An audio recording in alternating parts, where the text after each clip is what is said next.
Hello friends, welcome to EC GATE 2017। मैं हूं सुमित और आज से मैं स्टार्ट करने जा रहा हूं डिजिटल इलेक्ट्रॉनिक्स।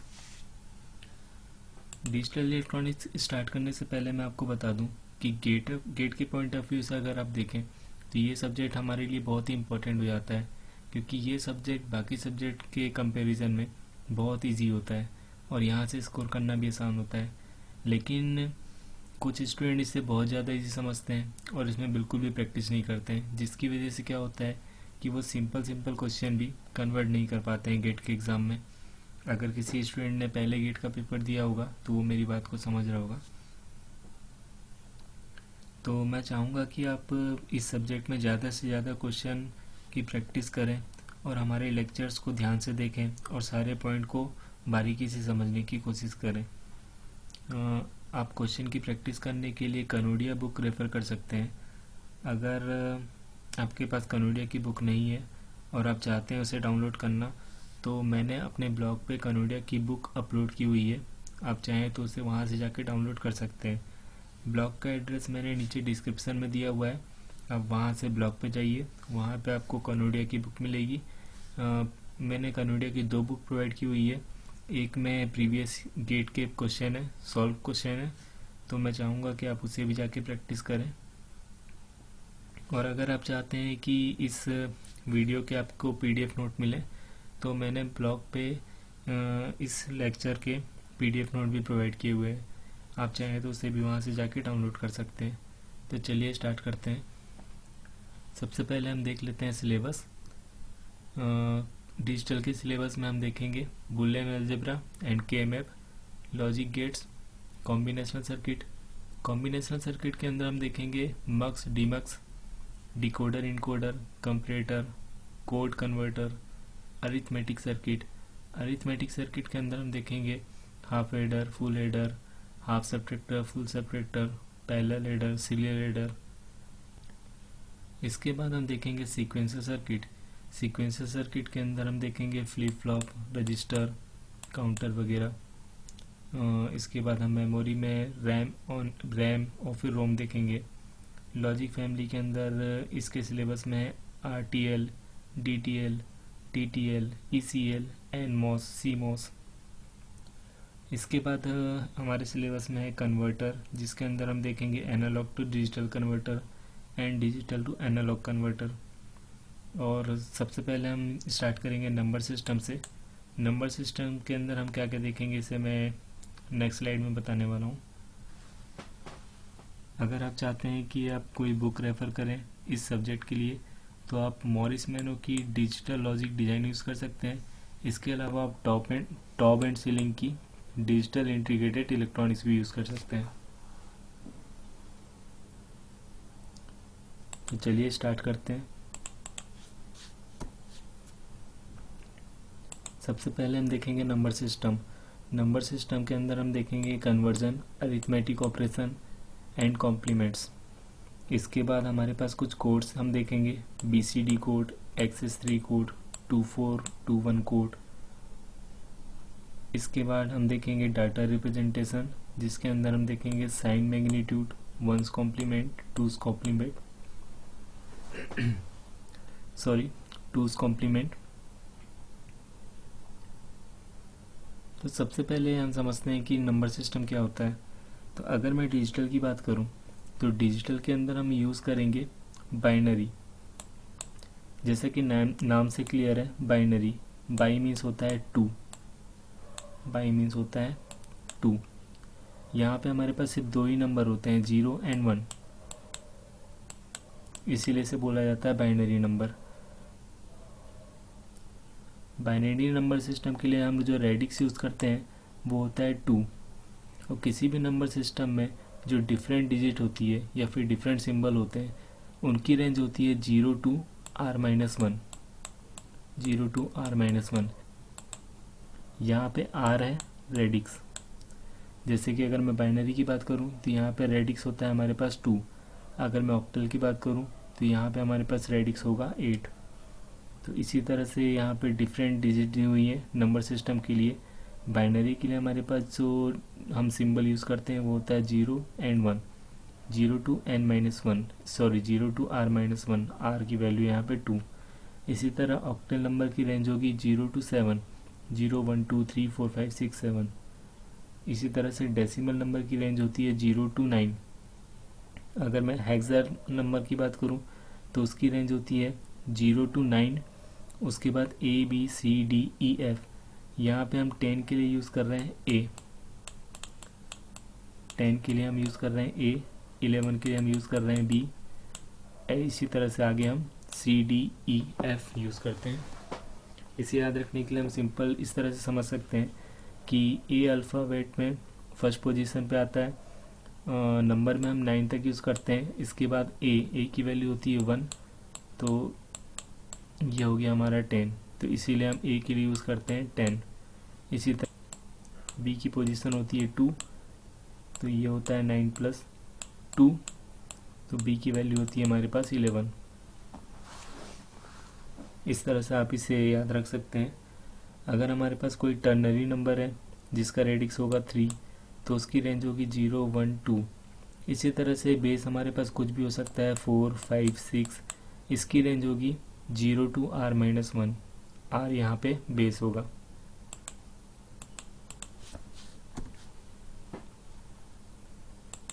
तो चलिए अब हम देखते हैं conversion decimal to other. Suppose हमारे पास कोई डेसिमल नंबर है, यहाँ पे डेसिमल नंबर है, उसे हमें कन्वर्ट करना है किसी रेडिक्स में। रेडिक्स को हम यहाँ पे इस तरह से शो करते हैं r।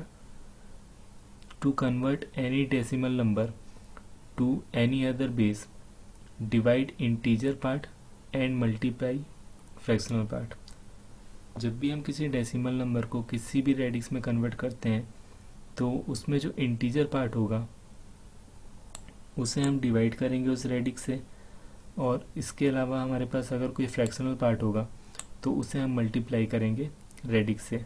चलिए इसे एग्जांपल से देख लेते हैं।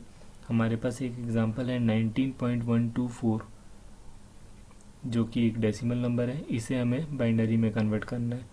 तो बाइनरी में कन्वर्ट करने के लिए हमारे पास जो इंटीजर पार्ट होगा दैट इज़ 19, इसे हम 2 से डिवाइड करेंगे, और हमारे पास जो भी रिमाइंडर आएगा उसे हम साइड में लिखते जाएंगे। जैसे 2 से डिवाइड किया 9 टाइम, 2 9 जा 18, रिमाइंडर बचेगा 1। इसी तरह से हम रिमाइंडर आगे भी लिखते जाएंगे, और जो भी रिमाइंडर हमारे पास आएंगे उसे हम नीचे से लेकर ऊपर तक लिखते हैं। जो सबसे लास्ट वाला रिमाइंडर होगा उसे हम MSB में रखेंगे। उसके बाद जो हमारे पास सबसे पहला वाला रिमाइंडर होगा उसे हम LSB में रखेंगे। नंबर रिप्रेजेंटेशन में जो हमारे पास सबसे पहला नंबर होता है उसे हम बोलते हैं LSB, that is least significant bit. इसी तरह से हमारे पास जो लेफ्ट साइड में जो सबसे लेफ्ट मोस्ट में नंबर होता है उसे हम बोलते हैं MSB, मोस्ट सिग्निफिकेंट बीट। यहाँ पे हमारे पास फ्रैक्शनल पार्ट है 0.125, उसे हम 2 से मल्टीप्लाई करेंगे तो हमें मिलेगा 0.25। यहाँ पे डेसिमल से लेफ्ट साइड वाले नंबर को हम यहाँ पे रिमाइंडर की तरह लिखते हैं। फिर इस 0.25 को हम 2 से मल्टीप्लाई करेंगे तो हमें मिलेगा 0.5। यहाँ पे हमारे पास डेसिमल से पहले वाला नंबर है 0। फिर हम 0.5 को 2 से मल्टीप्लाई करेंगे तो हमें मिलेगा 1, यहाँ पे हम लिखेंगे 1। तो इस नंबर को हम क्या करते हैं, स्टार्टिंग वाले पॉइंट को हम लिखते हैं MSB में, और एंड वाले पॉइंट को हम लिखते हैं LSB में। तो इस तरह से हमारे पास एक डेसिमल नंबर का कन्वर्जन निकल के आता है, जो होगा 10011.001। तो बहुत सिंपल है ये। डेसिमल नंबर को जब भी किसी भी रेडिक्स में कन्वर्ट करना होता है तो उसका जो इंटीजर पार्ट होगा उसे हम रेडिक्स से डिवाइड करेंगे। जैसे यहाँ पे अगर इसे ऑक्टल में कन्वर्ट करना होता तो हम 19 को 8 से डिवाइड करते, और हमारे पास जो भी रिमाइंडर आता उसे लिखते जाते हैं यहाँ पे साइड में, और नीचे से लेकर चालू करते ऊपर की तरफ, और इस तरह से हमारे पास जो उसका कन्वर्जन निकल आता। जो सबसे लास्ट में रिमाइंडर आएगा वो होगा MSB, और जो सबसे पहले रिमाइंडर आएगा वो होगा LSB। चलिए आगे एक और एग्जांपल से मैं इसको क्लियर कर देता हूँ। यहाँ पे हमारे पास एक डेसिमल नंबर है 29.625, इसे हमें एक ऑक्टेल नंबर में कन्वर्ट करना है। तो हम क्या करेंगे, 29 को 8 से डिवाइड करेंगे, 8 3 जा 24, रिमाइंडर हमारे पास आएगा 5, और इसके बाद यहाँ पे हमारे पास रिमाइंडर बचेगा 3। इसे हम नीचे से ऊपर लिखना चालू करेंगे तो हमें 29 का ऑक्टेल में कन्वर्जन मिलेगा 35। और फिर इस फ्रैक्शनल पार्ट को हम ऑक्टेल में कन्वर्ट करेंगे तो हम 0.625 को 8 से मल्टीप्लाई करेंगे तो हमें मिलेगा यहाँ पे इंटीजर। इसका मल्टीप्लिकेशन हम तब तक करते हैं जब तक हमें इंटीजर पार्ट नहीं मिल जाता। तो यहाँ पे हमें पहले ही मल्टीप्लिकेशन में 5 मिल गया, तो 0.625 का ऑक्टेल इक्विवेलेंट होगा 5। तो यहाँ पे हमारे पास ओवरऑल जो नंबर था 29.625, इसका ऑक्टेल इक्विवेलेंट होगा 35.5। इसी तरह से एक और एग्जांपल है, अगर इसी डेसिमल नंबर को हम हेक्सा में कन्वर्ट करना हो तो हम क्या करेंगे, 29 को 16 से डिवाइड करेंगे एंड 0.625 को 16 से मल्टीप्लाई करेंगे। इस टॉपिक में मैं बहुत डिटेल में नहीं जा रहा हूँ क्योंकि मैं मान के चल रहा हूँ कि आपको ये टॉपिक बहुत अच्छे से आता होगा, ये लेक्चर बोरिंग ना हो, इसीलिए मैं बहुत ही जल्दी से बता रहा हूँ। इसी तरह से हमारे पास अगर कोई डेसिमल नंबर है तो उसे हम बाइनरी में कन्वर्ट कर सकते हैं 2 से डिवाइड करके, तो हमारे पास जो बाइनरी इक्विवेलेंट आएगा वो ही आएगा। यहाँ पे हमारे पास एक इम्पॉर्टेंट बिट है कि maximum number that can be represented by n digit binary. Suppose हमारे पास 3 डिजिट का कोई बाइनरी है तो मैक्सिमम नंबर क्या हो 3 डिजिट बाइनरी से रिप्रेजेंट किया जा सकता है, तो वो होता है 111। अगर इसका हम डेसिमल इक्विवेलेंट देखें तो हमें मिलेगा 7, तो उसे हम इसे फॉर्मूले से आसानी से निकाल सकते हैं। अगर मैं इसे फॉर्मूले में रखूँ तो यहाँ पे हमारे पास n की वैल्यू होगी 3, 2 to the power 3 - 1 that is 7। तो इसी तरह से अगर हमारे पास n डिजिट का कोई बाइनरी नंबर है तो मैक्सिमम नंबर क्या होगा जो उस n डिजिट बाइनरी नंबर से रिप्रेजेंट किया जा सकता है, तो वो होगा 2 to the power n - 1। इसी तरह से हम अदर बेस टू डेसिमल भी कन्वर्ट कर सकते हैं।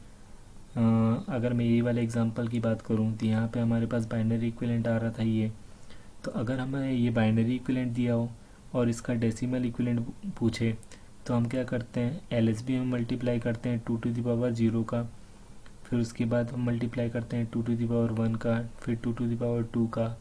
ये एक वेटेड कैलकुलेशन होता है, ये सब आपको बहुत अच्छी तरीके से पता होगा। चलिए इसे आगे एक स्टैंडर्ड फॉर्म में देख लेते हैं।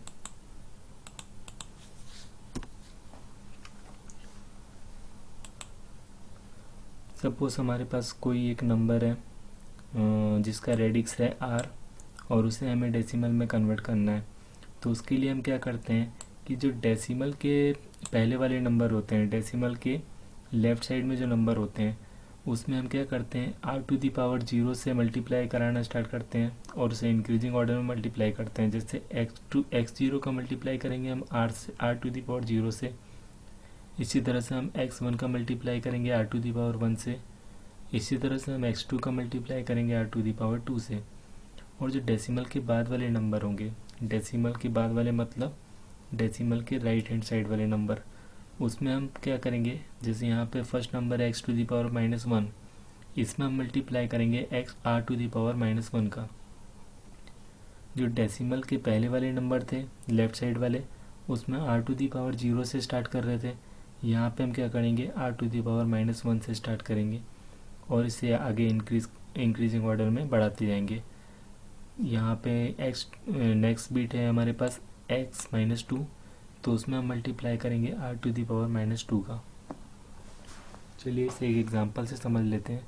सपोज हमारे पास एक ऑक्टेल नंबर दिया हुआ है 67.4 और इसे हमें डेसिमल में कन्वर्ट करना है, तो हम क्या करेंगे, यहाँ पे डेसिमल से पहले वाला नंबर है 7, तो उसमें हम मल्टीप्लाई करेंगे 8 to the power 0 का, तो 7 में हम मल्टीप्लाई करेंगे 8 to the power 0 का, और 6 में मल्टीप्लाई करेंगे हम 8 टू द पावर 1 का।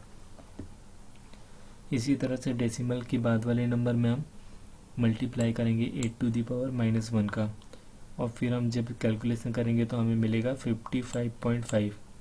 तो 67.4 एक ऑक्टेल नंबर है, इसका डेसिमल इक्विवेलेंट क्या होगा 55.5। इसी तरह से अगर हमारे पास एक नंबर है BAD जो कि हेक्साडेसिमल नंबर है, इसे हमें डेसिमल में कन्वर्ट करना है, तो उसके लिए भी सिंपल वही प्रोसेस होगी। D का मल्टीप्लाई कराएंगे हम 16.0 से, A का मल्टीप्लाई कराएंगे हम 16 टू द पावर 1 से, एंड B का मल्टीप्लाई कराएंगे हम 16 टू द पावर 2 से।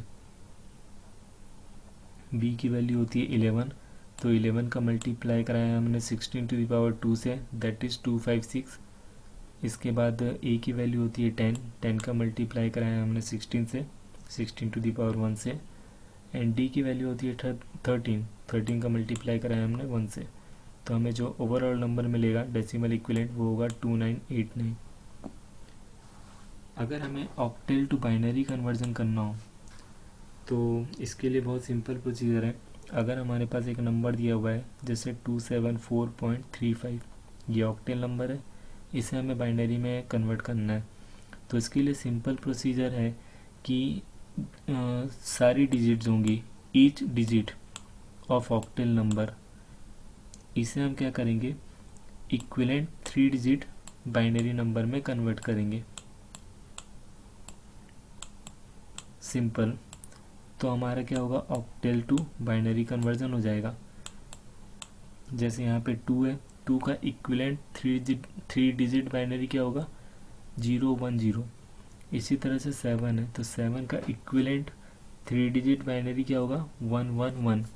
इसी तरह से 4 का क्या होगा 100, 3 का होगा 011 एंड 5 का होगा 100। और डेसिमल पॉइंट को हम वहीं का वहीं रखे रहेंगे।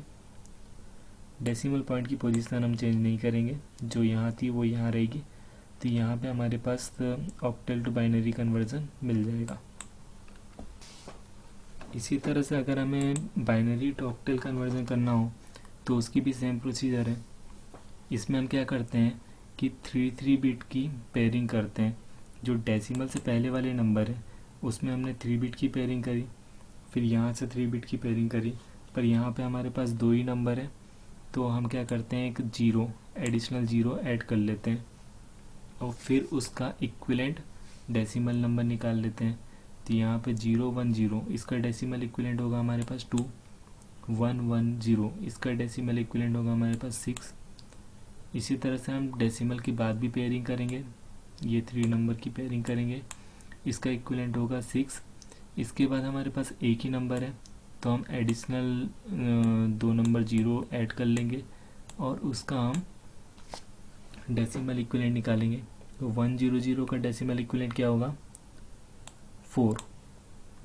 तो हमारे पास जो ओवरऑल नंबर निकल के आएगा वो क्या होगा 26.64। तो ये होगा हमारे पास बाइनरी टू ऑक्टेल कन्वर्जन। यहाँ पे हम 3 बिट की पेयरिंग क्यों कर रहे हैं, क्योंकि जैसा भी मैंने आपको बताया कि ऑक्टेल नंबर 8 में जो सिंबल्स यूज़ होते हैं वो होते हैं 0 to 7। तो जो मैक्सिमम नंबर यहाँ पे यूज़ हो रहा है वो है 7।